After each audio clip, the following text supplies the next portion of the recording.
খুব সহজেই তোমাদের আজকে গোল্ডেন প্রন ফ্রাই বানিয়ে দেখাবো। খেতে হবে একদম রেস্টুরেন্টের মতো। এখানে কিন্তু বেশ বড় সাইজের চিংড়ি নিয়েছি। চিংড়িগুলোকে ভালো করে কেটে আর ধুয়ে নিয়েছি। এবার এর মধ্যে দিয়ে দেব গোলমরিচের গুঁড়ো, নুন আর একটু লেবুর রস। এটাকে ম্যারিনেট করে 1 ঘন্টার জন্য রেখে দেবো। এবার একটা পেস্ট বানাবো। এর জন্য নিয়ে নেব পেঁয়াজ, আদা, রসুন, বিট নুন, জিরে গুঁড়ো, গরম মশলা আর ঘরের নুন, আর নেব কয়েকটা পুদিনা পাতা আর ধনে পাতা। এবার এটাকে ভালো করে ব্লেন্ড করে নেব আর তৈরি হয়ে যাবে এরকম একটা থিক পেস্ট। এবার এর মধ্যে দিয়ে দেব একটা গোটা ডিম। ডিমটাকে এর মধ্যে ভালো করে মিশিয়ে নেব। চিংড়িগুলোকে বাইন্ডিং করার জন্য এখানে নিয়ে নিয়েছি ব্রেড ক্রাম্বস। এবার প্রত্যেকটা চিংড়িকে ওই পেস্টের মধ্যে ভালো করে মেখে তারপর ব্রেড ক্রাম্বসের মধ্যে রেখে একটা শেপ দিতে হবে। একে একে আমি সবগুলো রেডি করে নিয়েছি।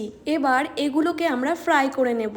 এর জন্য একটা কড়াইয়ের মধ্যে সাদা তেল গরম করে নিয়েছি। এবার একটা একটা করে সব চিংড়িগুলো আমরা ভেজে নেব। এখানে বলে রাখি, প্রনগুলোকে কিন্তু একটু ডিপ ফ্রাই করতে হবে, আর তারপরে রেডি হয়ে যাবে রেস্টুরেন্টের মতো গোল্ডেন প্রন ফ্রাই। দেরি না করে তোমরাও খুব সহজেই বানিয়ে ফেলতে পারো এমন গোল্ডেন প্রন ফ্রাই।